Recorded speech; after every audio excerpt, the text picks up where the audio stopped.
je vous remercie de rester réveillé. J'ai choisi donc comme sujet aujourd'hui pour cette petite causerie le renouvellement de l'intelligence. Voilà, c'est un vaste sujet. Et je vais utiliser ça pour me convaincre moi-même que c'est nécessaire et peut-être vous aussi. Pardon ? Peut-être possible. Et peut-être possible. Alors on a quand même des exemples dans la tradition chrétienne qui montrent que c'est possible. On connaît certains saints qui ont prouvé que l'intelligence pouvait être renouvelée et transfigurée. Donc le but de mon exposé, c'est de montrer, c'est d'essayer de donner peut-être une sorte de vademecum pour voir comment on peut favoriser en soi, par le renouvellement de l'intelligence, le discernement des esprits. Et pourquoi je dis ça? Parce que je vais vous donner une sorte de commentaire de la parole de l'apôtre Paul dans l'Épître aux Romains qui dit ceci: « Ne vous conformez pas au monde, mais soyez transformés par le renouvellement de votre intelligence, afin de discerner quelle est la volonté de Dieu, ce qui est bon, ce qui est agréable, ce qui est parfait. » Donc l'apôtre Paul, vous voyez, il relie le discernement avec la purification, on pourrait dire, de l'intelligence. On va voir ce que c'est que l'intelligence dans son discours. Voilà. Excuse-moi, tu écris relie, de relier ou de relire? Relier. Dans le cours de l'évêque Germain sur le discernement des esprits, il montre bien qu'il y a des critères pour exercer ce discernement. Il y a des critères, on pourrait dire, objectifs, des critères dogmatiques, par exemple l'amour des ennemis, ou d'autres choses de ce genre. Mais on peut aussi, la tradition chrétienne le montre, établir en soi un contexte intérieur qui peut permettre de recevoir le don du discernement qui est, lui, comme le dit l'apôtre Paul, conféré par l'Esprit Saint. Il y a une foule de saints qui avaient ce don et qui ont encore probablement ce don de lire dans le cœur des hommes et de lire dans leurs pensées et de discerner si ce qui leur arrive ou leurs préoccupations ou leurs problèmes viennent de même du malin, de Dieu ou un mélange, évidemment. Donc mon exposé est là pour essayer de voir comment on peut favoriser la venue de ce don donné par l'Esprit Saint, sachant que l'Esprit Saint, évidemment, il le donne à qui il veut et comment il le veut, et que même si on a favorisé sa venue, cela n'implique pas du tout que nous allons le recevoir, évidemment. Mais, en tout cas, ça peut nous faire avancer. Et pourquoi, je voudrais juste vous donner mon opinion, là, c'est une opinion sur pourquoi est-ce que c'est important, à mon avis, de recevoir ce don aujourd'hui.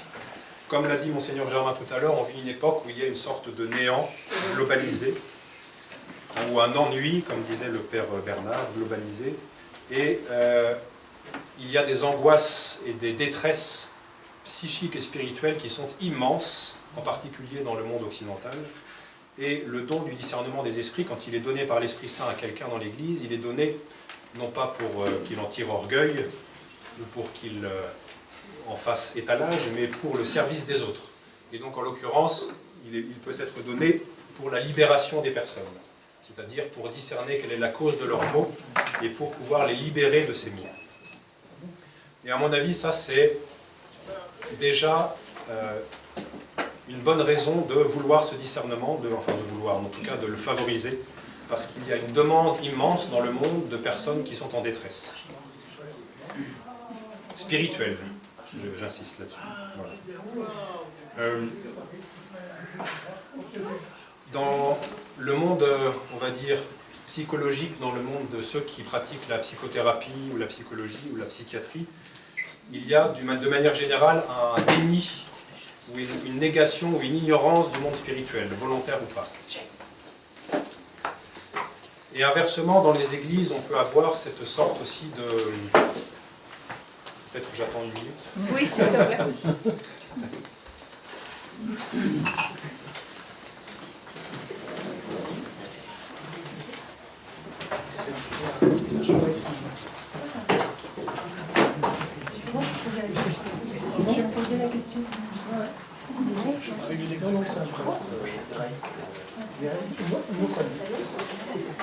Donc je disais que il y a dans le monde des professionnels de la psychologie un déni ou une ignorance des réalités spirituelles, notamment de l'existence du démon et des différentes infestations ou possessions, ça se manifeste, mais inversement, dans certaines églises, on peut avoir l'excès inverse qui est de ne pas prendre en compte les troubles psychiques, les blessures qui sont, elles, des portes d'entrée pour ces infestations-là. Enfin, voilà, juste pour vous donner une des raisons pour lesquelles le discernement des esprits peut être très utile aujourd'hui. Il est utile aussi pour discerner quels sont les grands mouvements d'idées qu'il y a dans le monde. Par exemple, d'où vient le transhumanisme et où va-t-il aujourd'hui? Ça, c'est une grande question, en tout cas pour moi. Et d'ailleurs, peut-être, Monseigneur, si vous me permettez de ne pas être d'accord avec vous. C'est pas bon pour ton avancement. Il me semble qu'il y a un autre prophétisme qui est en train de naître aujourd'hui et qui est une sorte de prophétie de la rédemption par la technologie.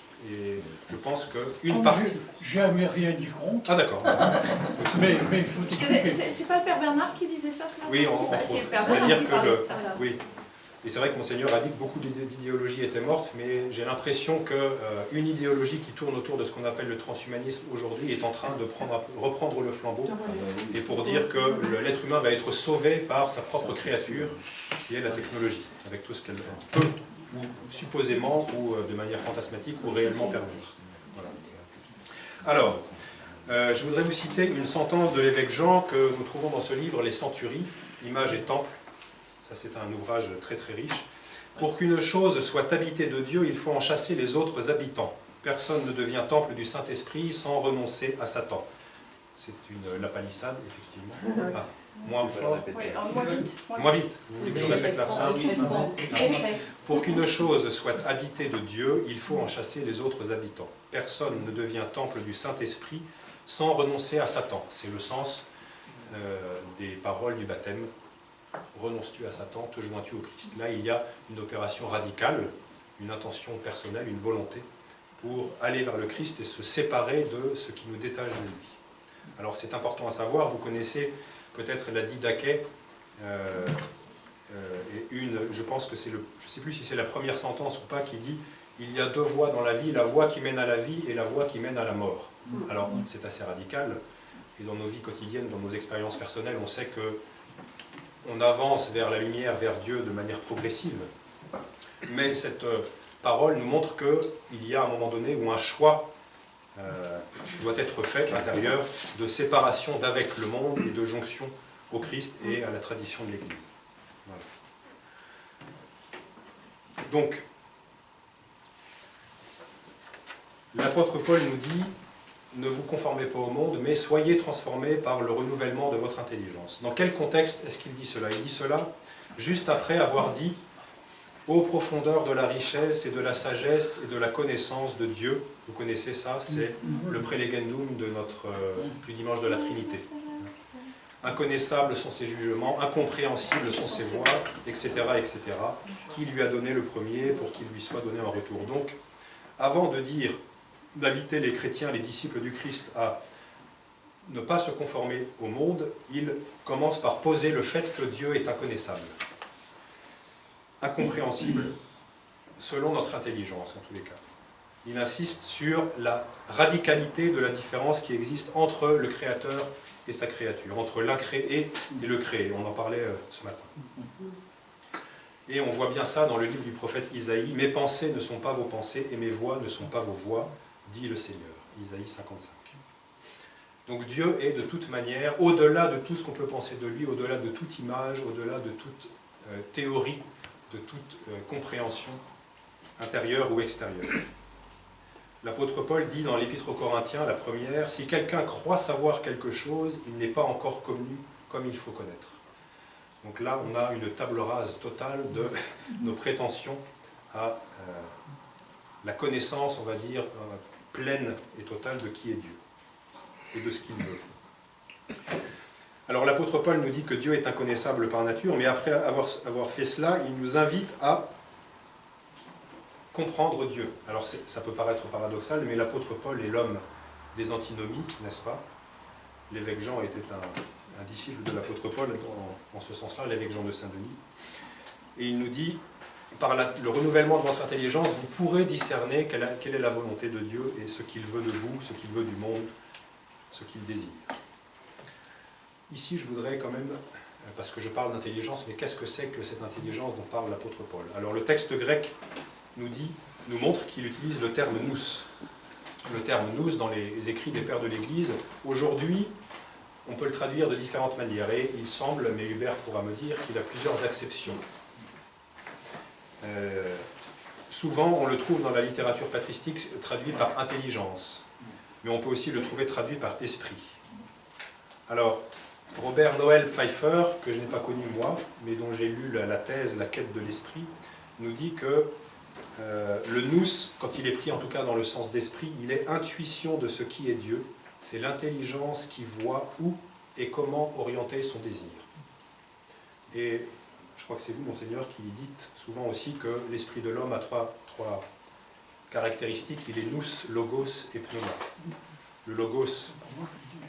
Oui, c'est pas vous qui le dites, mais enfin, en tout cas, je vous en dis. Vous l'avez répété. Vous le dites souvent, Monseigneur. Mais en ce qui nous concerne maintenant, le mot intelligence dont parle l'apôtre Paul ne correspond pas exactement à ceci. Là, c'est la faculté que nous avons de raisonner, la faculté que nous avons de comprendre, d'appréhender les choses avec... Donc c'est une faculté créée, mais tout est créé dans l'homme, comme vous l'avez répété ce matin. Mais il ne s'agit pas de l'esprit nous, il s'agit de l'intelligence donc qui peut comprendre des choses si justement elle est tournée vers le nous. Mais si elle n'est pas tournée vers le nous, eh bien elle s'éloigne de la lumière divine. Alors, il y a une homélie de l'évêque Jean de Saint-Denis qui est très parlante à cet égard. Il dit que le signe de croix, regardez bien, il commence non pas par le ventre, non pas par le cœur, mais par le crâne, là où réside la pensée. Et que la transformation de nous-mêmes, chrétiens, qui sommes baptisés et qui voulons aller vers Dieu, commence par là. Et l'évêque Jean insiste sur le fait que, attention, si votre intelligence n'est pas purifiée, n'est pas transformée, n'est pas, comment dire, transfigurée dans la mentalité divine ou par la mentalité divine, eh bien si vous agissez selon le Christ, mais sans être transformé par votre intelligence, vous pouvez faire de grands dommages, de grands dégâts dans le monde. Par exemple, les plus grands apôtres de la tolérance sont les plus grands intolérants qu'on connaisse. Je ne sais pas si vous avez observé ça, mais ceux qui prônent la tolérance tout le temps ne tolèrent pas qu'on ne pense pas comme eux, en général. C'est un grand classique. Donc, voilà, il y a des choses un peu délicates. Pierre était comme ça? Pardon? Pierre était comme ça? L'apôtre? Oui.